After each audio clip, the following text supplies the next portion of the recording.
জায়গায় ঘুষ খাওয়ার অভ্যাস আছে, ওর বেতন বিলে বুরুক্ষেপি নাই, জানে যে ওটা তো অনাসে অ্যাকাউন্টে ঢুকে যাবে, খালি মুসাফার জন্য পাগল। বিশ্বামরা মুসাফাইরে ভগেটেতে, ঘুষখোররা মুসাফাইরে ভগেটেতে, রাস্তায় দাঁড়ায় দাঁড়িয়ে ট্রাকের সাথে মুসাফা রাত ভর। এই দুটি টাকার জন্য কিভাবে চোখ কুয়ো কুয়ে যে আমার সাথে তো দেওয়া হয় ফিরাই, আমার কিছু কয় না, দেখি যে ট্রাকালাকের সাথে মুসাফা করে পিচ্ছা পকেটে দিয়ে দিল। বেতন বিলে কোনো টেনশন নেই, ওটা তো অনায়াসে ঢুকবে। সুদে কারবারে যাদের অভ্যস্ত হয়ে গেছে তারা ব্যবসায় মজা পায় না, ব্যবসায় তৃপ্তি পায় না। ব্যবসায় কয় টাকা, ওর পিছনে কত পরিশ্রম, ইসলাম নিয়ে নিয়ে কয়েক লাখ টাকা ছড়ায় তুতি বলি পারে, ঘরে বসে মাসে লাখে 10,000, 10 লাখ লাগাতে পারলে 1 লাখ, 5-7-10 লাখ টাকা খরচ করে বিদেশে যাইয়া তার চেয়ে তারা পায় না 1 লাখ টাকা, 40-50 হাজার টাকা, এরপরে কতজন বেতন পায় না, আর উনি 10 লাখ টাকা ঘরে বসে রীতিমতো পেয়ে যাচ্ছে। এর চেয়ে মজা আছে নাকি? কিসির দোকানপাট দিয়ে কি ব্যবসা করবো? হারামে অভ্যাস হয়ে গেলে হালালে মজা থাকে না। এই জন্য নবী পাক বলেছেন, ইত্তাকিল মাহারিমা তাকুন আবাদান নাস, সবচেয়ে বড় আবেদ হওয়ার জন্য তোমাকে নামাজ রোজা বেশি করার কথা নবী বলেন নাই। নবী বলেছেন হারাম ছেড়ে দাও, তাহলে তুমি সবচেয়ে বড় আবেদ হবা। আমার সেই কথার কাছে চলে যাই। আমল, নেক আমল, নেক আমল দুই ভাবে হয়।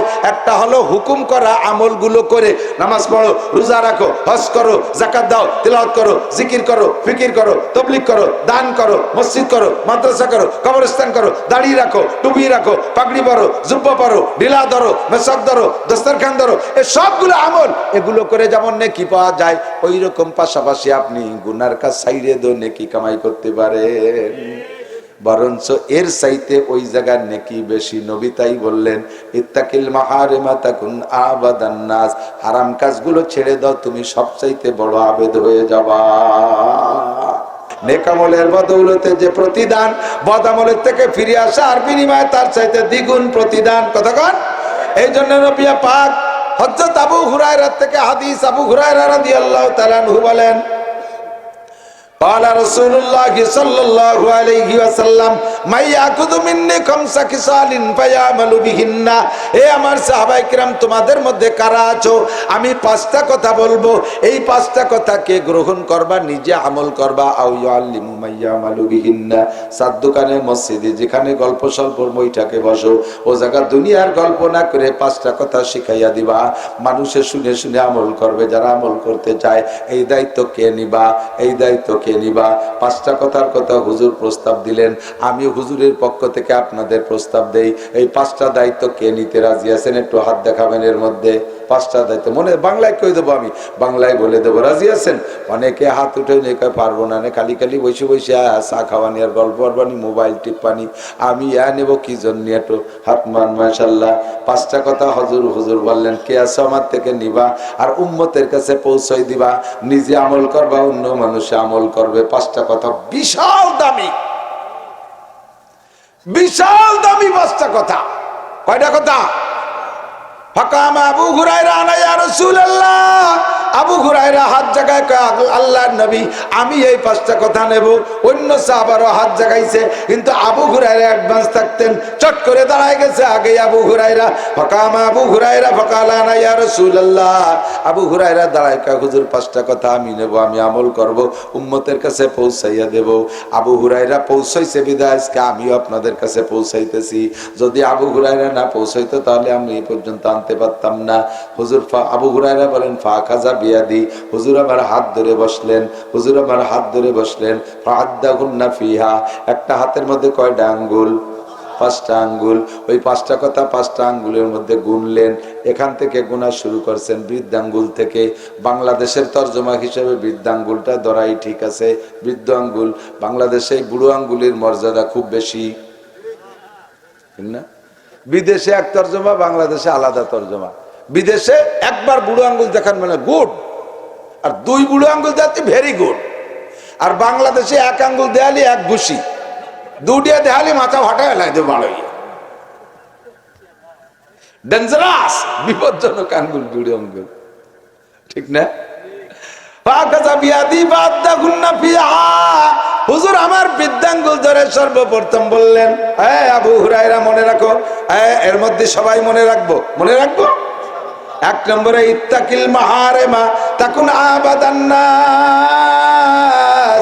আমার নবী বললেন, তুমি যদি আল্লাহর জমিনের উপরে আসমানের নিচে সবচাইতে বহুত বড় আবেদ হইতে চাও, সবচেয়ে বড় আবেদ হইতে চাও, সবচেয়ে বড় আবেদ, আবেদ মানে ইবাদত করনেওয়ালা, সবচেয়ে বড় ওলি হইতে চাও, সবচেয়ে বড় বুজুর্গ হইতে চাও, কি বললাম?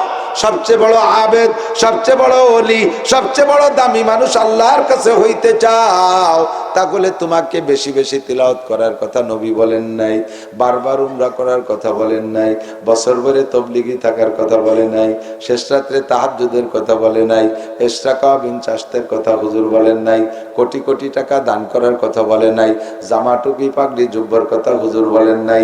এক নম্বর সবচেয়ে বড় আবেদ হওয়ার জন্য হুজুর একটা সবক দেশে, তা হলো ইত্তাকিল মাহারিমা তাকুন আবাদান নাস। যত হারাম কাজ আছে ছাইরা দাও, যত হারাম কাজ আছে ছেড়ে দাও, তাহলে সবচেয়ে বড় বুজুর্গ হবা। নামাজ পড়া সহজ, রোজা রাখা সহজ, টুপি পরা সহজ, পাগড়ি পরা সহজ, দাড়ি রাখা সহজ, তেলাওয়াত করা সহজ, তাহাজ্জুদ পড়াও কঠিন না, হজ করা সহজ, উমরা করা সহজ, তবলিগি যাওয়া সহজ, চরমুনাই যাওয়া সহজ, দান করা সহজ, মসজিদ বানানো সহজ, মাদ্রাসা বানানো সহজ, টাকা থাকলে এই কাজগুলো করা যায়, শারীরিক অবস্থা ভালো থাকলে সব ইবাদত করা যায়। ঘন্টার পর ঘন্টা বসে জিকির করলাম, তাতে কি ডাটে হবে? লম্বা টাইম ধরে তিলাওয়াত করলাম, ঠেকানোর কেউ নাই। এগুলো সব কাজ সহজ, কিন্তু হারাম কাজের স্বভাব থাকলে ওখান থেকে ফিরে আসা বড় কঠিন। একটু 1-2 সেকেন্ড একটু ভাবেন কি কইছি, দমসা গুলিয়ে দিছি। কিন্তু হারাম কাজের অভ্যাস থাকলে ফিরে আসা বড় কঠিন। আরে দুধ খাওয়া সহজ, মধু খাওয়া সহজ, পানি খাওয়া সহজ, কিন্তু গাঁজা বা ফেন্সিডিল খাওয়ার অভ্যাস থাকলে ছেড়ে দেওয়া কঠিন। কতক্ষণ যারা খাও তারা একটু ঠিক কও দি, তারা না ইয়ে জায়গায় ইহানের কেউ খায় না আল্লাহর রহমতে। আগে খালি, এখন তো খাচ্ছে না। আল্লাহু আকবার। যুবক মনে রাখ, আমার নবী মেরাজে গিয়েছিলেন আগামী মাসে। কবে? রজব মাসে। কোন মাসে? সত্যি না মিথ্যা? বডিতে না স্বপ্নে? সবডিতে না স্বপ্নে? স্বপ্নে না সবডিতে? স্বীকার করেন সবডিতে। নবী মেরাজকে যদি স্বপ্ন বলেন আপনি বেঈমান। নবী সবডিতে মেরাজ করেছেন, কোনো সন্দেহ নাই। আমার নবী মেরাজে যে জাহান্নামের মধ্যে ঘুরতে গেছে, দেখে আসতে গেছে উম্মতের জন্য আল্লাহ কোন কোন সেল কিরম বানাইছে একটু দেখে যাইয়ে কইব। আল্লাহ হুকুম দিয়েছে, যাও জাহান্নামের মধ্যে ঘুরে ঘুরে দেখে যাও, যাইয়ে উম্মতকে বিশ্লেষণ দিবা। বহু রাতভর বললেও জাহান্নামের বর্ণনা দেওয়া শেষ হবে না। আল্লাহর নবী জাহান্নামের মধ্যে যেয়ে দেখে, হুজুর বলেন আমি জাহান্নামের মধ্যে গিয়ে দেখি এক শ্রেণীর মহিলাদেরকে হাতে হ্যান্ডকাপ দিয়া বিলকুল উলাঙ্গা ল্যাংটা ঝুলনো রইছে, নিচের থেকে জাহান্নামের আগুন ধাউ ধাউ করে গায়ে লাগতেছে, আর সারাটার গায়ের রক্ত মাংস খসে খসে গলে গলে পড়তেছে। তার মধ্যে সবচেয়ে বড় বিপদ হলো দেখলাম তার নারী ভুড়ি পয়সার লজ্জাস্থান দিয়ে বের হইতেছে। এ পর্যন্তই শেষ না, দেখলাম এক শ্রেণীর পুরুষ এই নারী মহিলার শরমগার থেকে বের হয় এই পুষ জিব্বে দিয়ে চাইতে খাচ্ছে। এদেরও খাওয়া লাগতেছে, আগুনে পুড়তেছে। আবার নারীদের শরমগাতে বের হওয়া পচা পুষ তারা জিব্বে দিয়ে খায়। নবী পাক এক নজর দেখে লজ্জায় চক্ষু বন্ধ করে পাশে জিব্রাইলকে বলতেছেন, জিব্রাইল মান হাউলাই ওয়া মা শানুহুম ওয়া মা শানুহুন্না। ও জিব্রাইল, এরা কারা, কাদের ছবি আমারে দেখাচ্ছ, কাদের বাস্তব আমাকে দেখাচ্ছ, অবস্থা কি, কারণ কি? জিব্রাইল জবাব দিলেন, কুল্লু হাউলাই উম্মাতুক। অন্য কোন নবীর পিকচার আপনাকে দেখানো হচ্ছে না, সবই আপনার উম্মত। আপনারই উম্মতের অ্যাডভান্স করে আল্লাহ দেখাইলো। ফামা বালুহুন্না মা বালুহুম। আরে কার কি দোষ বলো জিব্রাইল? জিব্রাইল বললেন নারীদের কথা, হুন্না জুনাত, এরা হলো ব্যভিচারিণী নারী, ব্যভিচারিণী নারী, চরিত্রহীন নারী, পয়সার লোভে চরিত্রহীনতা করেছে, পয়সার কারণে দেহ বিক্রি করছে পয়সার কাছে, বেশ্যাখানা পতিতালয়ের তারা এভাবে কাজ করেছে, অন্যায় করেছে।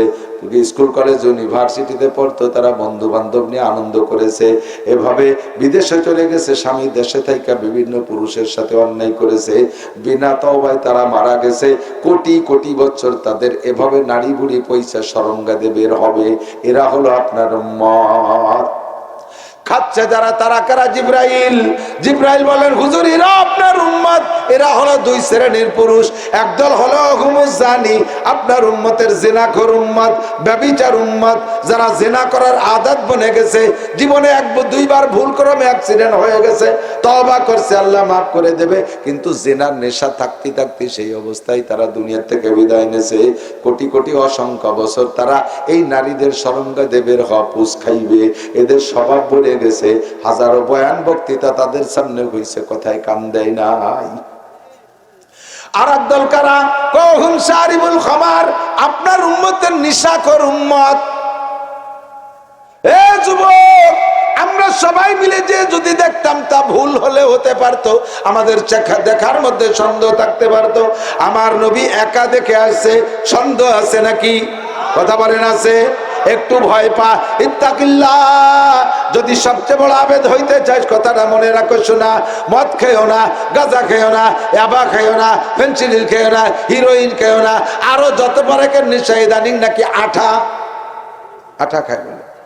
আমি গেছি ঢাকা কয়েক বছর আগে, শুনিও নাই, ওই দিন শুনলাম আর কি।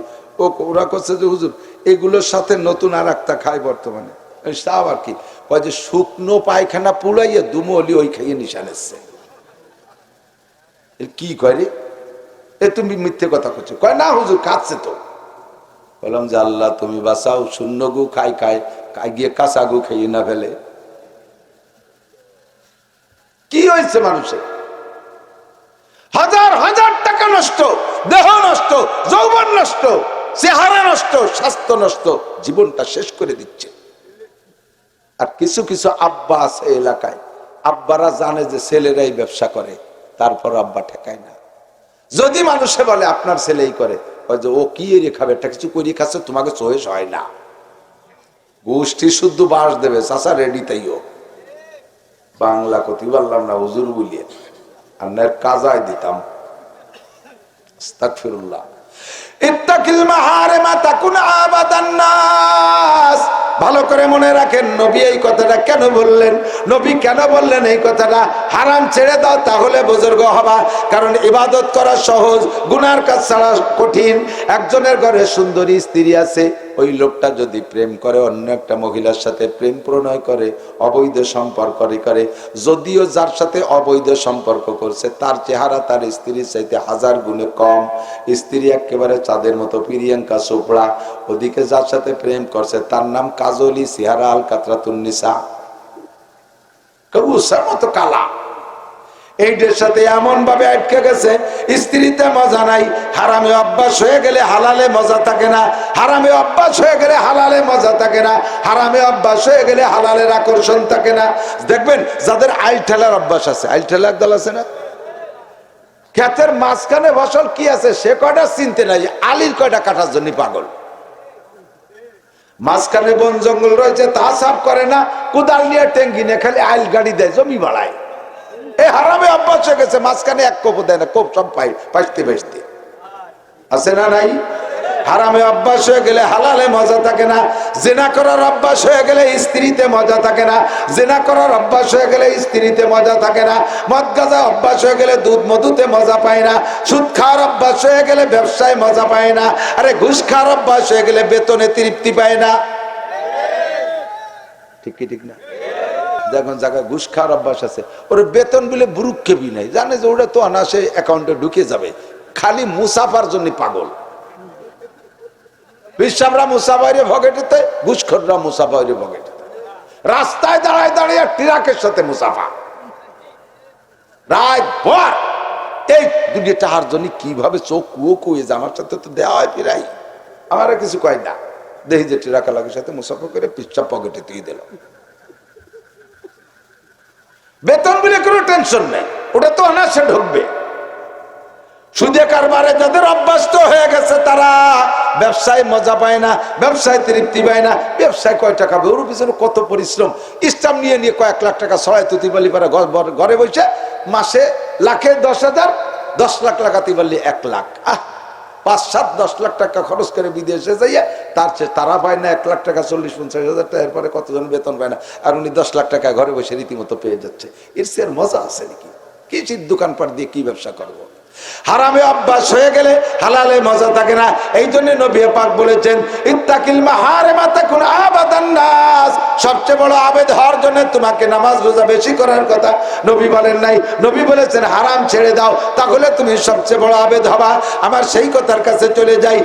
আমল নেক আমল, নেক আমল দুই ভাবে হয়। একটা হলো হুকুম করা আমলগুলো করে, নামাজ পড়ো, রোজা রাখো, হজ করো, যাকাত দাও, তিলাওয়াত করো, জিকির করো, ফিকির করো, তাবলীগ করো, দান করো, মসজিদ করো, মাদ্রাসা করো, কবরস্থান করো, দাড়ি রাখো, টুপি রাখো, পাগড়ি পরো, জুব্বা পরো, ঢিলা ধরো, মেসাক ধরো, দস্তরখান ধরো, এই সবগুলো আমল। এগুলো করে যেমন নেকি পাওয়া যায়, ওই রকম পাশাপাশি আপনি গুনার কাজ ছাইরে দো নেকি কামাই করতে পারেন। বরঞ্চ এর চাইতে ওই জায়গার নেকি বেশি। নবী তাই বললেন ইত্তাকিল মাহারিমা তাকুন আবাদান নাস, হারাম কাজগুলো ছেড়ে দাও, তুমি সবচাইতে বড় আবেদ হয়ে যাবা। একটু প্রতিজ্ঞা করি যুবক, একটু প্রতিজ্ঞা করো। আল্লাহু আকবার। মাঝে মাঝে আসে দোয়া নীতি আসে যুবকরা, চেহারা দেখলে পরাণ পড়ে, মায়া লাগে। মাজা আমার চাইতে চিকু নারী তো, আমি তো খেটি ভিটে কাবু হয়ে গেছি। রাতভর মলন মলি, দিনভর আলচো শিয়ে, গরু স্বাস্থ্য ভালো হয় না। ঘাসে খাবো, ক্ষুধা লাগছে সন্ধ্যার পরে, খাই নেই এতক্ষণ পর্যন্ত।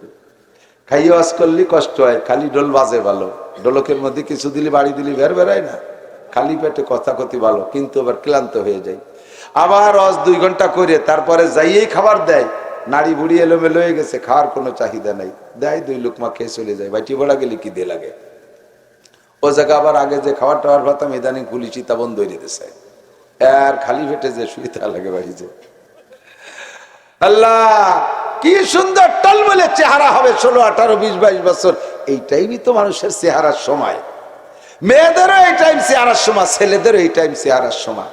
তোর চেহারা কোথায় গেল? তোর চেহারা কোথায় গেল? রাতের বেলা 3-4 জন থল ধরে আটে কুটি কুটি যাই দেয় রাস্তায় দিয়ে। কি এরকম যায় কে? মাল খাইছে বলে তাল হারাই ফেলাইছে, মাল খাইয়া তাল হারাই ফেলাইছে। জীবন শেষ, যৌবন শেষ, দুনিয়া আখেরাত সব শেষ। খসিরাত দুনিয়া ওয়াল আখিরা। আমার প্রাণ প্রিয় বন্ধু, আয় দোয়া করি। আমি গেছি কুমিল্লা, মসজিদের মধ্যে বসে গেছি, ম্যাট্রিক পরীক্ষার এক দল, ওরা এসে আমার কাছে দোয়া চাচ্ছে। তা আসছে সবাই ভালো, আমার হুজুরের কাছে দোয়া নিতে আসছে, পাঞ্জাবি পায়জামা টুপি টাপা পরে আসছে। একটা ওই তালে তালে ডুয়ে পড়ছে ওকে সাথে, ওটাও পরীক্ষার্থী। ওর হাতে আমার মোবাইল চওড়া যেটুক, লম্বা যেটুক, ওটা মানে চওড়া হবে এতটুক, একটু বিলে রাতের মতো একটু একটু আঙ্গুল, তাতে মোবাইলই হাতে ধরতেছে না, তাই সহ মোবাইল সহ আমার সাথে মুসাফা করতে দেখি আমার মেজাজ গরম হয়ে গেছে। এরপরে মাথা আগাইতেছে, একটু ফু দেন। আমি তোর চুলির যে বাপ, ও ফু গুড়া বন্ধু যাবে না রে, যে চুল নিয়ে আইছিস ও গুড়া বন্ধু ফু যাবে না। আমি জিজ্ঞেস, তুই কি জন্য আসছিস? আমিও ম্যাট্রিক পরীক্ষা দেবো, একটু দোয়া করেন। আমি করি তুমি দোয়া, তোর বয়স কত? তুই তোর মাজাই গোস্ত নাই, ফাঁসা শুয়ে আসা হয়ে গেছে।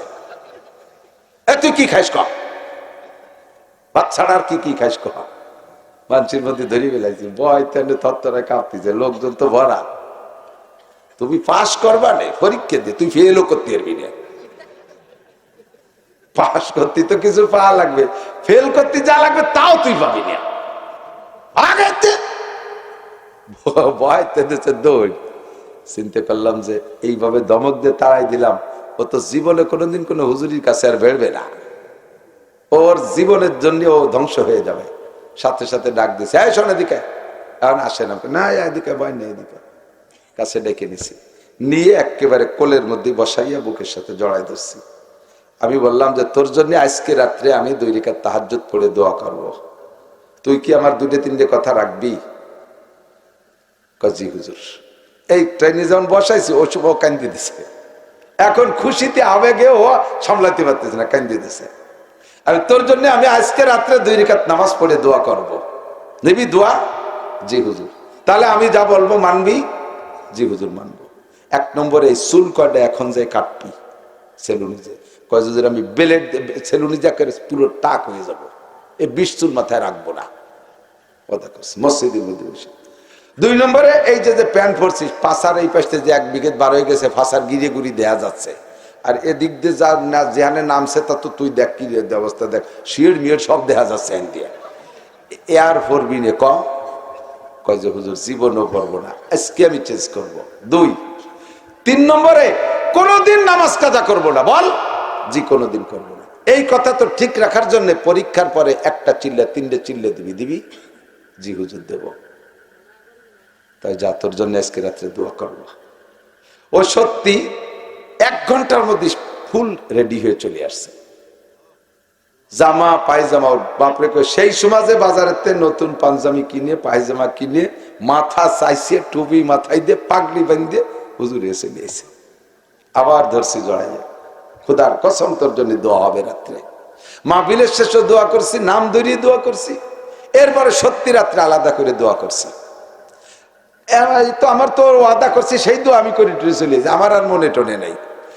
ও পরীক্ষার পরে ওরও বিশ্বাস যে ক্লাসের ভিতরে সবচেয়ে খারাপ রেজাল্ট ওর হবে। স্কুল সার্গো সেই অভিজ্ঞতা, সবাই জানে যে পাস করতে পারবে না, ফেলই করবে। ও পরীক্ষার পরে চিল্লা দিয়ে এরপর আমার ফোন দিছে, কয় হুজুর আমি চিল্লা দিয়ে এসে আপনার ফোন দিছি, আল্লাহর রহমতে আমার রেজাল্ট, আমার বিশ্বাস ছিল ফেল করব, আল্লাহ তাআলা আমাকে A- রেজাল্ট দিয়েছে। বছর হিসাব করে মানুষ দুনিয়ায় হাজার হাজার লক্ষ বছর আগের থেকে আল্লাহ পাক 12 মাসে বছর হিসাব করে আসতেছেন। এই 12 মাস হলো মুহররম মাস থেকে শুরু, মুহররম থেকে শুরু, জিলহজ মাস কুরবানির মাস, কুরবানির মাসের পরের চাঁদের থেকে মুহররম শুরু, মুহররম সফর রবিউল আউয়াল রবিউল আখির। আমি এর মধ্যে যদি জিজ্ঞাসা করি মুসলমানের বাচ্চা, আরে মুসলমানের সন্তান, আরবিতে 12টা চাঁদের নাম তুমি বলতে পারবা না, এরকম মানুষ এখানে আছেন না নাই? অথচ জানুয়ারি ফেব্রুয়ারি জানেন, বৈশাখ জ্যৈষ্ঠ আপনি জানেন, এটা মুসলমানের মাস না। হিন্দুদের ইবাদত হয় বাংলা মাসের সাথে মিল কইরা, আর খ্রিস্টানরা ইবাদত করে ইংরেজি মাসের সাথে মিল কইরা। তারা ডিসেম্বর মাসের 18 তারিখ নাকি গেছে 31 বড় রাত, বড়দিন 25শে ডিসেম্বর। 25শে ডিসেম্বর খ্রিস্টানদের বড়দিন। এই বড়দিন কোন মুসলমানের সন্তান পালন করতে পারে না। এটা খ্রিস্টানদের কালচার, তাদের ইবাদত, তারা বড়দিন পালন করবে। মুসলমানদের বড়দিন, মুসলমানদের সবচেয়ে বড় দিন হলো মুহররমের 10 তারিখ। ওই দিনটা কবে আসে যায় মুসলমান তুমি জানো না। খ্রিস্টানদের বড়দিন পালন করো। আল্লাহু আকবার। ইংরেজি সাল গণনা শুরু হয়েছে কবে থেকে একটু খেয়াল করেন। যখন খ্রিস্টানরা ঈসা আলাইহিস সালাতু ওয়াস সালামকে শুলি চড়াইছে বলে দাবি করে, আসলে তো শুলি চড়াইতে পারে নাই। আল্লাহ আলিয়া, আমি আমার ঈসারে আসমানে তুলে নিয়ে গেছি, ঈসারে আসমানে তুলে নিয়ে গেছে। ওরাও জানে না ঈসা আলাইহিস সালামরে ওরা ফাঁসি দেবে, শুলি চড়াবে বলে জেলখানার মধ্যে আটকাইছে। আটকাই রেখে এবার সংসদে আলোচনা চলতেছে, ফাঁসি দেব না পিটাই মারবো না, শুলি চড়াবো না জবই দেব, কি করবো না দেশান্তর করে দেব, এই দরবার চলতেছে। এর মধ্যে শয়তান মুরব্বী বুড়ো ও যাইয়া ওই মজলিসের মধ্যে বলতে, আরে তোমরা তো ঈসারে মারবা, ও তো 1 নম্বর জাদুকর, দেখো না মাটি দিয়ে পাখি বানায়, ফু দেয় উড়িয়ে চলে যায়, মরা মানুষের গায়ে টুকা মারে তাজা হয়ে দাঁড়ায় যায়, সেই মানুষটা আটকায় রেখে মারবা? ও জেলখানার দরজায় টোয়া দিলি তো খুলিয়ে বার হয়ে চলে যেতে পারে, যাইয়ে দেহ আছে না নাই, তাড়াতাড়ি লোক পাঠাও। ওরা কয় সত্যি তো কইছে, তারে তো এইগুলো করতে দেখছি, আছে না নাই, তারে তো মারবো বলে চিন্তা হচ্ছে, সে যদি না থাকে শেষে সাংবাদিক একজন পাঠিয়েছে, তাড়াতাড়ি যা দেখবে ঈসা আছে নাকি। ও লোক জেলখানার মধ্যে যাইয়া খুঁজতেছে, সত্যি সারা জেলখানায় কোনো জায়গায় ঈসা আলাইহিস সালাম নাই। যখন ঈসারে পাই নাই, এখন আসি তো খবর করতে হবে। ও বেরোনোর সময় জেলখানার গেটে আসলে আল্লাহ তাআলা ওর চেহারা ঈসা আলাইহিস সালামের মতো বানাই দিছে। আর যাবা কোন জায়গা, দুধ ধরা পড়ে যাবা তো। ওইবার আইসে কয় কি, তোমরা আমার এই ঈসার খবর নীতি পাঠাবে, এটা আগে পাঠাবে না? ওই মুরব্বী কইছে তারপরে পাঠাইছো, সেই ঈসা যে জাদু করছে তো কোন ভাগ্যে বেরোয় চলে গেছে, কোথাও নাই, জেলখানার কোনো জায়গায় ঈসা নাই। সবাই কয় যে ঈসা নাই মানে তুই তো ঈসা। কয় আমি ঈসা মানে? কয় যে দেখ আয়না দেখ তুই ঈসা কিনা। ঈসা আলাইহিস সালামের চেহারা তোর মনে আছে? দেখ যে হুবহু ওর চেহারা। আর ও কয় যে আমি যদি ঈসা হতো, যারে ভাটালি সে কো, সে পায়খানার মধ্যে পড়ে মরুক, তুই ঈসা, তোরে শুলি দেব। ওই ধীরে ধীরে শুলি দিছে। ওদিকে আল্লাহ তাআলা জেলখানার ভিতরে থেকে ঈসা আলাইহিস সালামকে আকাশে উঠাই নিয়ে গেছে। কন্যা সুবহানাল্লাহ। ওয়া রাফা'নাহু মাকানান আলিয়া, আমি আমার ইশারে আকাশে উপরের ঘরে তুলে নিলাম। আমাকারু আমাকার আল্লাহ আল্লাহু খায়রুল মাকিরিন। চালাকি করো, সব চালাকের ঘাড় ভাঙ্গার ক্ষমতা আমি আল্লাহর হাতে। যেটাই সাংবাদিকগিরি করতে গেছিস ওইটার গাড়ি বিপদ উঠলো, লাস্টে সেই ডেরে ধরে চুরি সুরি দেছে। যদি ঈসা আলাইহিস সালামকে পারে নাই, কিন্তু ঈসা মনে করে তো ওই লোকরে সুরি দেছে। সেই দিন থেকে ওরা ঈসা আলাইহিস সালামের সুলির দিবসকে ঠিক রাখার জন্য সেই দিন থেকে তারা হিসাব শুরু করে দিয়েছে। সেই দিন থেকে নিয়ে আজকে পর্যন্ত 2024 সালের 30শে ডিসেম্বর, 2024 সালের 30শে ডিসেম্বর, আর মাত্র এক রাত পরে সামনে রাত্রে আসতেছে 31st নাইট, রাত 12টার পরে যে 2025 সাল শুরু হবে। ও মুসলমান, একজন জলিলুল কদর নবীকে রসুলকে শুলি চড়াইয়া সেই আনন্দে যেই তারিখটা শুরু হলো, আর সেই তারিখ উদযাপন করে তারা। সেই উপলক্ষে তারা 31st নাইট, বছরের নববর্ষের প্রথম দিনকে আনন্দের সাথে উদযাপন করে। আল্লাহু আকবার। এটা তারা কমবক্ত আনাড়ির জাতি তারা করতে পারে। কোন মুসলমানের সন্তান খ্রিস্টানদের এই কালচার, এই আচারের সাথে একমত হইয়া 1 জানুয়ারিকে নববর্ষের প্রথম দিন হিসেবে উদযাপন করতে পারে না। যদি করো, ঈসা আলাইহিস সালাম বদদুয়া করবে, 2.5-3 লক্ষ নবীর অভিশাপ তোমার উপরে পড়বে। যুবক যুবতী রাতভর রোড রাইটিং, 2025 সাল রংতুলিতে রেডি হয়ে গেছে। সুন্দরী যুবতী মহিলাকে নিয়ে বিভিন্ন পার্কে পার্কে চলবে। আল্লাহু আকবার। 25 সালে স্বাগতম জানাচ্ছে, বরকতের সাথে বরণ করবে। যেভাবে আকাম কুকাম করে বরণ করবি, এইটা হলো ইহুদ নাসারা খ্রিস্টানদের কালচার। এখানে তওবা করা দরকার, প্রস্তুতি নেওয়া দরকার। আমি যুবকদের কাছে হাত দেখতে চাই, কোন যুবক আছো আগামীকাল ইনশাআল্লাহ আমরা এই জাতীয় নোংরামি করব না? কারা একটু হাত দেখতে চাই। আগামীকালকে নোংরামিতে আমরা শরীক হব, আমাদের ভাই বোনকে যাইতে দেব। আল্লাহ হাতগুলোর কাবার গায়ে পৌঁছাই দিও, নবী পাকের সাথে মুসাফায় মিলাই দিও। জীবদ্দশায় একবার হলেও রসুলের রওজায় হাত দেওয়ার তৌফিক দিও। এই হাতগুলোকে মক্কা মদিনার জমিনে রাইখা সিজদা দিয়ে নামাজ পড়ার তৌফিক দিও। আল্লাহ কবুল করুক, বলেন আমিন। আমরা পালন করলে করব মুহররমের 10 তারিখ। কয় তারিখ? মুহররম আরবি নববর্ষ। আজকে থেকে মনে রাখবেন, মুহররমের 10 তারিখে যদি নবী পাক বলেন মান ওয়াসালা ইয়ালিহি ফিন নাফকাতি ইয়াউমা আশুরা ওয়াসাল্লাহু আলাইহি সাইরা সানাতিহি, যে ব্যক্তি মুহররমের 10 তারিখে দিনের বেলায় রোজা রাখা রাতের বেলা পরিবারের সদস্যদেরকে নিয়ে ভালো খানা ব্যবস্থা করে খায়, আল্লাহ তাআলা ওই ওসিলায় আগামী 1 বছর তাদের রুজির বরকত বাড়াইয়া দেয়। 1 বৈশাখে ফান্তা খাইলে পারা রুজির বরকত বাড়ে, একটা হাদিস আছে। হ্যাঁ, নবী কইছে যে ব্যক্তি 1 বৈশাখে ফান্তার পচা ইলিশ খাবে তার আমল নামায় 100 শহীদের সওয়াব হবে। আগামী 1 বছর তার রুজির বরকত বাড়াই দিবেন, হাদিস আছে। বরঞ্চ বছর শুরু করছো যেভাবে চলবে সেইভাবে। কতক্ষণ মুরব্বীরা কইতো কি যে সকালবেলা বাড়িতে ফান্তা পানি খেয়ে যাস না, জিয়ানে যাবি সেখানে ফান্তা জুটবে না কপালে, এরকম একটা কথা আছে না? যদিও কোরআন সুন্নাহ না, মুরব্বীরা কয় না খালি বুঝে যাস, যে জায়গা যাবি সে জায়গা ভাত হবে না কপালে, কিছু খাইয়ে যা। তো দিনের শুরুতে না খেয়ে গেলে যদি দিন যায় না খাইতে, দিনের শুরুতে বাড়িতে ফান্তা রুটি খেয়ে গেলে যদি দিন যায় ফান্তা পানি খাতি, তাহলে বছর 1 বৈশাখ শুরু হচ্ছে ফান্তার বসাইলি দে, সারা বছর গরম ভাত পাবা কোন জায়গা? এই জন্য আল্লাহ মায়ের শুরু হয়ে দিয়েছে। বড়াই রিদানের ক্ষেতের ভিতরে বৃষ্টি দিয়ে পানি দিয়ে তলায় দিয়েছে, খা ফান্তা ভাত কত লাগে। সুসদ্দল 1 প্লেট ফান্তা ভাত খাতি পার্কে চলে যায়, সরোয়ার্দী উদ্যানে যায়, ওরে বাবা বটমূলের পান্তা ভাত মানে কি জান্নাতের খানা।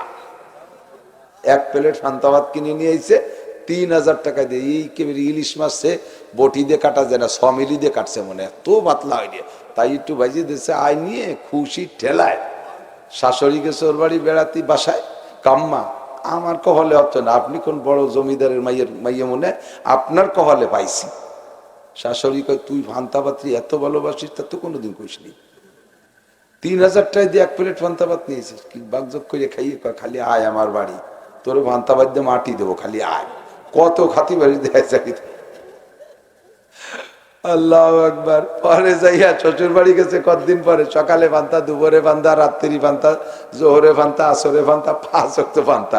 কাম্মা কত খাবো ফান্তা ভাত? ফান্তা ভাত দিয়ে মাটি দেবো, বাড়ি যাওয়ার সময় তোর ফান্তা ভাতের আড়ি দিয়ে হেলমেট বানাই দেবো, যা বইয়ে বেড়াই। শয়তান, 3000 টাকা দিয়ে ফান্তাবাদ কিনে গেছি, আমার সাইডে নব বিল দেওয়া লাগবে না, খালি খাবি ফান্তাবাদ আর বসাই। মুসলমান এক ফুটো বোধশোধ নাই। হুজুর এই জন্য 1500 বছর আগে কইছে যে আমার উম্মত অনুকরণে বড় পাকা হবে, তবে অনুকরণ করা দরকার ছিল আল্লাহ আল্লাহ রসুলের, তা বাধ্য অনুকরণ করবে ইহুদ নাসারা। করতে করতে করতে করতে চুলের অনুকরণ, দাড়ির অনুকরণ, পোশাকের অনুকরণ, সবকিছু কালচারের অনুকরণ করতে করতে যদি দেখে যে কোনো মুসলমানের সন্তান দেখে যে কোনো ইহুদির বাচ্চা সে তার মাকে নিয়ে বিশ্ব রোডে দাঁড়াইয়া ধর্ষণ করতেছে, মার সাথে জিনা করতেছে, মুসলমানের ছেলে মনে করবে এর মধ্যে একটা ক্রেডিট আছে, সেও তার মারে নিয়ে রাস্তায় চলে যাবে। শুনিয়ে যেন কেমন লাগলো, ওদের এই কি হয় নাকি? বেশি বাকি নেই, বেশি বাকি নেই। বাপে আমি সচক্ষে দেখেছি একজন আর্মির ভালো মানের একজন অফিসার ঢাকা ডিওএসএস এর ভিতরে, নামও জানি বলবো না, এখন রিটায়ার্ড। আমি সচক্ষে দেখেছি একটুক নিজে হাফ প্যান্ট পরা, সকালবেলা ভোরবেলা মেয়েটাকে নিয়ে হাঁটে, মেয়েটার বয়স 16 থেকে 17 18 হবে, এই মেয়েটা হাফ প্যান্ট পরে একটা টেপ গায়ে, বাপ বেটা দুইজনে হেঁটে, বাপ বেটি দুইজনের মার্চ করতেছে ডিওএসএস এর, একবার এপাশ একবার ওপাশ, ডায়াবেটিস দাবড়াই বেড়াচ্ছে দুই বাপ বেটি। পারবেন? একটা কুত্তইও পারে না, একা কুত্তরা বাচ্চা করে তার এত বড় শিয়ানা ছেলে মেয়ে নিয়ে রাস্তা দিয়ে ল্যাংটা ঘুরে বেড়াতি, কাজে কাজে শিয়ান হওয়ার সাথে সাথে আলাদা হয়ে যায়, তোরা ন্যাংটা একদিক থাকবে, আমরা একটা আলাদা দিক থাকি। আর বাপ হইয়া মুসলমান, বাপ নাম মুসলমান, নাম বলবো না, বাপ মুসলমান, সে তার শিয়ানা মাইকে এইভাবে ল্যাংটা করে নিয়ে ঘুরে বেড়ায়, দেশের পোলাপান পাশতে বসতে বসে দেখে দেখে স্বাদ নিচ্ছে আর মিটমিটে হাসতেছে। তুই বাপ, তোর আব্বা হওয়ার যোগ্যতা হয় নাই, তোরা বাপ হতে গেছে কিনা? হুজুর দা বলেছেন 1500 বছর আগে আমার উম্মত অনুকরণে পাকা হবে, ইহুদ নাসারার অনুকরণ। আরে আল্লাহর নবী কখনো জিন্সের প্যান্ট পরে নাই, সাহাবায়ে কেরাম প্যান্ট পরে নাই, তুমি যে প্যান্ট পরছো পাসাবের করা প্যান্ট এইটা পরে নাই। নবীর স্ত্রী, নবী সাহাবায়ে কেরামদের স্ত্রীরা এই জামানার নায়ক নায়িকাদের মতো পোশাক পরে নাই। নায়ক নায়িকাদের পোশাক হয়েছে তোমাদের অনুসরণীয়, নায়ক নায়িকা তোমাদের পোশাকের নবী হয়ে গেছে। পশ্চিমা ইহুদ নাসারারা যেভাবে দাড়ি কাটে, চুল কাটে, পেশা প্যান্ট শার্ট পরে, তোমরা সেই কালচার ধরে বেলাইছো। তারা যে সমস্ত দিবস পালন করে তোমরা সেই দিবস পালন করো। 21শে ফেব্রুয়ারি তোমরা শহীদ দিবস পালন করো, সিস্টেম তোমরা জানো না। মুসা আলাইহিস সালাম মুহররমের 10 তারিখে আনন্দ দিবস পালন করছেন। মুসা নবী আলাইহিস সালাম মুহররমের 10 তারিখে ফেরাউন সহ 12,000 সৈনিককে নীল দরিয়ার মধ্যে ডুবিয়ে দিয়েছে আল্লাহ। আর মুসা আলাইহিস সালাম 6 লক্ষ বনী ইসরাইল নিয়ে নদীর উপর চলে গেছে। যখন শত্রুরা ডুবে ধ্বংস হয়ে গেছে তখন তো বিজয় দিবস পালন করতে হবে, বিজয় দিবস পালন করতে হবে। আমাদের বাংলাদেশে 5ই আগস্টের পরে বিজয় দিবস পালন করছে কি দিয়ে? কয়জন 2 রাকাত নামাজ পড়ে খুশি আদায় করছেন? ভাঙচুর, ধর্মার, কালমার ইত্যাদি পোড়াও জ্বালাও এগুলো দিয়ে পালন করছেন। এটাও সম্পূর্ণ কাফেরদের প্রসেস, এটা কাফেরদের সিস্টেম, এইটা না। বিজয় দিবস বিজয় পাইছেন 5ই আগস্টের পরে, দরকার ছিল 2-4 রাকাত নফল নামাজ পড়ে আল্লাহর কাছে শুকর আদায় করা, তা কয়জনে করছেন? মুসা নবী ফিরাউনের গোষ্ঠীরে নীল দরিয়ায় ডুবাই দিয়া এপার পার হইয়া এসে বনি ইসরাইল রে কয় আমাদের এখন বিজয় দিবস পালন করতে হবে। কয় কি দিয়া? কয় রাতভর হাঁটছো আর খাইছো, যা করছো করছো, এখন ফজরের সময় ঘটনা ঘটছে, এখন থেকে সন্ধ্যা পর্যন্ত খাইতে পারবা না, সবাই রোজা রাখবা, ছেলে মেয়ে বিবি বাল বাচ্চা ছোট বড় সব রোজা। এই রোজার মাধ্যমে আমাদের ইবাদতের মাধ্যমে বিজয় দিবস। এই বিজয় দিবসের রোজাটা আল্লাহ পাকের এত পছন্দ হয়েছে, সন্ধ্যার আগে আসমান থেকে জিবরিল আলাইহিস সালামের মাধ্যমে 6 লক্ষ বনী ইসরাইলের জন্য আল্লাহ পাক বেহেশতের থেকে ইফতারি পাঠায় দিছে। বিজয় দিবস এমন হোক 21শে ফেব্রুয়ারি সারা রাত যুবক যুবতী খালি পায় বিভিন্ন আড্ডা বাড্ডা কইরা সকালবেলা খালি পায় কত দূর হাঁটতে হবে, শহীদ মিনার বানায় কলা গাছের কলা কেটে সে জায়গা মালা দিয়া সেই জায়গা যে হিন্দুদের মতো পূজা করিয়া মুসলমান বিজয় দিবস পালন করে, হতেই পারে না, এটা হতে পারে না। আমরা মাদ্রাসাওয়ালারা বিজয় দিবস 21শে ফেব্রুয়ারিতে যেটা আছে, 21শে ফেব্রুয়ারিটা 16ই ডিসেম্বর যেটা যেটা আপনারা পালন করো ওটা আমরা ছাড়ি না। আমরা মাদ্রাসায় কি করি? ফজরের নামাজ পড়িয়া সুন্দর করে সূরা ইয়াসিন তিলাওয়াত করে এই উপলক্ষে যারা মৃত্যুবরণ করেছে তাদের রুহের পর বকশাইয়া দেই, তাদের শাহাদতের জন্য দোয়া করি। আর তোমরা যেভাবে পালন করো তাতে তাদের উপরে আরো গজব যায়, তোমাদের এই আকামের গুনাহগুলো তারা পায়। তারাও কবরে বসে দোয়া করে, তারা কবরে বসে তোমারে বদদোয়ারে কয় যে এ দাতাল তুই আর ইয়া করিস না, তোর জ্বালায় কিন্তু আমি জ্বলিয়ে যাচ্ছি, তুই আর ইয়া করিস না, তোমারে ভৎসনা দিতে তালে থাকি। কাজেই আমরা এই সমস্ত দিবসগুলোকে নোংরামির সাথে আর পালন করব না। কথা বলেন ঠিক আছে না? ইনশাআল্লাহ। যত হারাম আছে সব ছাড়বো। 31st নাইট আমাদের জন্য নয়। যত দিবস আছে পদ্ধতি না। যদি বিজয় দিবস পালন করতে হয় তাহলে বদর দিবস পালন করা উচিত ছিল মুসলমানের। বোঝে নাই? বদর দিবস, বদরের যুদ্ধে মুসলমানের যে বিজয়, সেখান থেকে মুসলমানের বিজয় শুরু হয়েছে। আমার ক্ষুদ্র বাংলাদেশের বিজয়টাকে আমি ক্ষুদ্র মনে করি না, এটাও বড় সম্মান প্রদর্শন করি। গোটা মুসলিম জাতির জন্য সর্বশ্রেষ্ঠ বিজয় দিবস হলো বদরের দিবস, ঠিক না? সাহাবাই কেরাম করে নাই, তাবেঈনরা করে নাই, কেউ করে নাই, আমরাও করি না। কাজেই দিবস বলতে কিছু নেই, এগুলোর থেকে বেঁচে চলতে হবে। আল্লাহ তাআলা আমাদের সকলকে হেফাজত করে, সবাই বলি আমিন। আল্লাহ পাক রব্বুল আলামিন বলেন, লা তাত্তাখিযুল ইয়াহুদা ওয়ান নাসারা আউলিয়া বাযুহুম আউলিয়া ওয়াবাজ ওয়া মান ইয়াতাওয়াল্লাহুম মিনকুম ফাইন্নাহু মিনহুম ইন্নাল্লাহা লা ইয়াহদিল কওমাল কাফিরিন। এই জাতীয় অন্যায় যারা করবা তারা আল্লাহর কাছে ধরা খাইবা, আল্লাহ পাক তাদেরকে হিদায়াত দান করবে না। আমার যুবক বন্ধু তোমরা যারা আছো, আমি প্রাণ খুলে দোয়া করি, এবার তোমাদের একটা শিক্ষা সফরের দাওয়াত দিচ্ছি। এদিক শিক্ষা সফর, এই শিক্ষা সফর, শিক্ষা সফরে বিভিন্ন জায়গায় স্পটে তো গেছেন সবাই, অনেকেই গেছেন, ঠিক না? মুসলমান রবি ঠাউরির মাজার জিয়ারত করতে যায়, সুবহানাল্লাহ, আস্তাগফিরুল্লাহ। লালন শাহর মাজারে যায়, এই লালন সাড়ালের ওই জায়গা, রবি ঠাউরির ওই জায়গা, এই জায়গা মুসলমান যায়। সুন্দরবন যাও, আল্লাহর জঙ্গল দেখে আসো, শিক্ষা কিছু হবে। যাও ভালো ভালো স্পটে যাও। কক্সবাজার কুয়াকাটা আবার যাইও না, ও বাড়ি খারাপ। তুমি তো পয়সা খরচ করে যাও, আর আমার মোটা টাকা দিয়ে নিয়ে পকেট ভরে দিয়ে পাঠায়। তাই ছাড়া ওয়াজ জায়গা যাইনি, কোনো জায়গা জাতি আমার বাকি নেই। সুন্দরবনের মধ্যে 100 বারের বেশি গেছি, একেবারে দল বল নিয়ে পায়ে হেঁটে ঘন জঙ্গলের মধ্যে ঢুকে চলে গেছি। আল্লাহু আকবার, সব দেখছি, শিখার মতো কোথাও কিছু নাই। শিখার কাম কোনো স্কুল নাই, কলেজ নাই, ইউনিভার্সিটি নাই, মসজিদ নাই, মাদ্রাসা নাই, কিচ্ছু নাই। কি শিখবা সে জায়গা যায়? একটা জায়গা মাত্র শিক্ষা সফর, সেটা হলো দাওয়াত ও তবলিগের সফর। কথা কয় না? তবলিগে গেলে উঠতে বসতে শুইতে খাইতে ঢিলা কুলুক মেসওয়াক নামাজ রোজা ওযু গোসল পাক নাপাক তহরাত অতহরাত সব শিক্ষা দেয়। হাত্তাকে লুকমাটা গালে দেবেন কিভাবে তাও শিখাই দেয়। কতক্ষণ দেয় না? পয়সা চায়? পয়সা চায়? চায় না। টঙ্গীর ইস্তেমার পাশে, এই পাশের জায়গার নাম হলো কামারপাড়া, যারা চেনেন তারা সাক্ষী দেবেন। কামারপাড়া, এই কামারপাড়া, আমার সাথে বলমারির মজিবার দারোগা মোটর সাইকেল চালাতো, ওনার মোটর সাইকেলে চলতাম একসময় গাড়ি কেনার আগে। তো ওই এলাকায় মাহফিলি গেছি, মজিবার দারোগা গাড়ি চালাচ্ছে, আমি পিছনে বসা। ওই জায়গা গেলে গাড়ি, ওই জায়গাটা জ্যাম থাকে বেশিরভাগ। কারণ উনি বের উঠে মানে ভুল সাইড দিয়ে, ডাইন সাইড দিয়ে গাড়ি ঢুকাই দিয়েছে। ওখানে পুলিশই দাঁড়াইয়া ধরে বেড়াচ্ছে, ভাই আপনারা হুজুর মানুষ উল্টো পাল্টা গাড়ি চালান।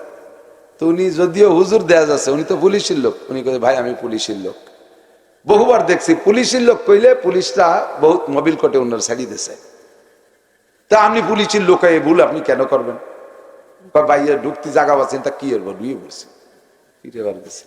বাংলাদেশের রুট ডাইন দিক দিয়ে, জানেন না? ডাইন দিক দিয়ে রুট, বাম দিক দিয়ে রুট, ডাইন দিক দিয়ে ঢুকলেন কে? এর 10-12 দিন পরে এলো ইস্তেমা। সেই ইস্তেমা, ওই জায়গায় পুলিশের সাথে কথা হয়েছে, বিদা ওরে চিনছি, ওই পুলিশ। সেই পুলিশ ইস্তেমার মাঠে ডিউটি করে।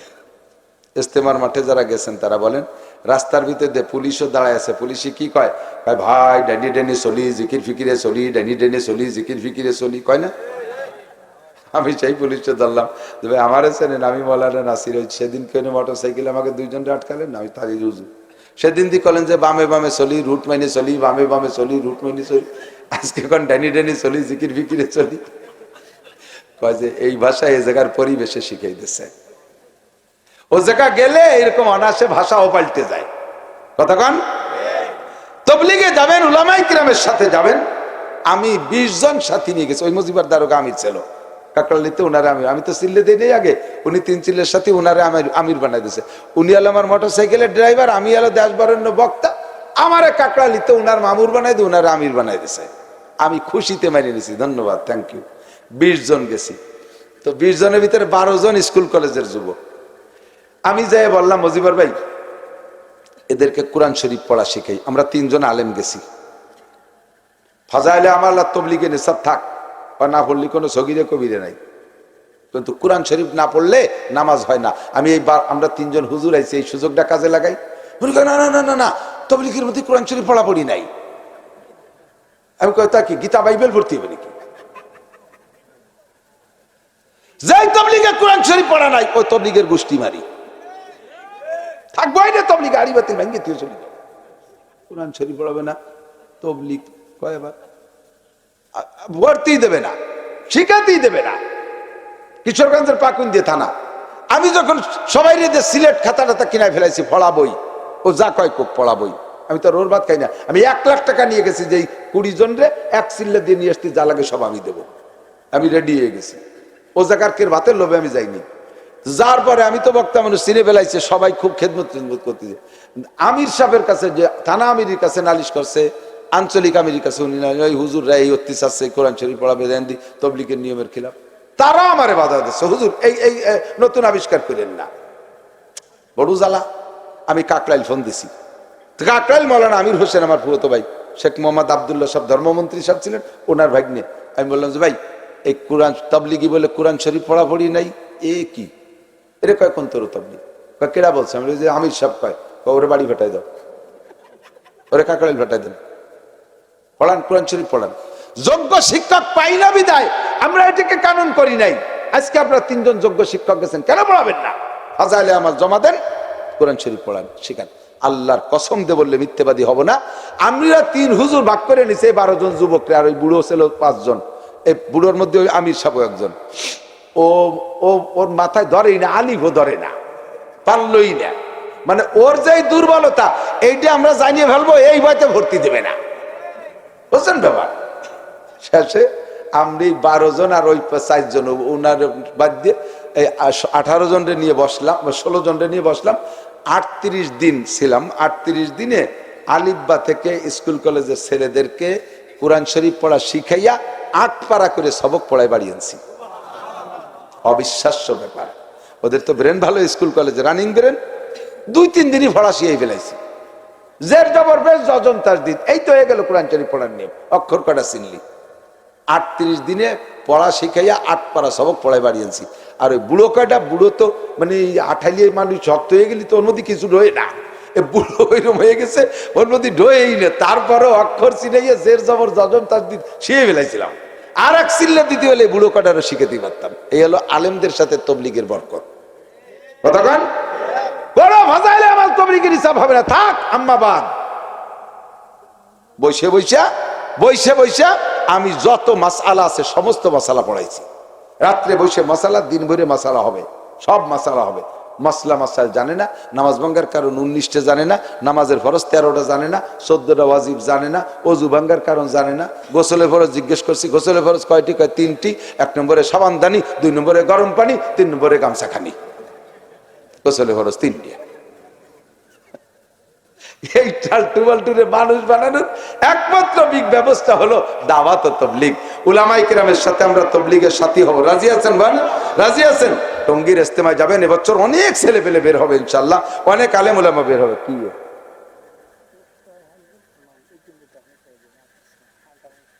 এগুলো তো হয়ে গেছে, আগামী বছর কামাই হবে নাকি? সেদিন বাসিনা মরি তার আগে তো টাকা দিয়ে দিচ্ছে। পোস্টারে 10,000, মাইকিং এ 10,000, প্যান্ডেল 20,000। তুমি আর হুজুর আর 3 জন দিয়ে দিল, আর ঝামেলা নেই, সহজ হয়ে গেছে। আপনার একমত? সবাই রাজি ভোট দিয়ে দিচ্ছে। তাহলে তাবলীগের সফর শিক্ষা সফর, দেখছেন কত সুন্দর শিক্ষা।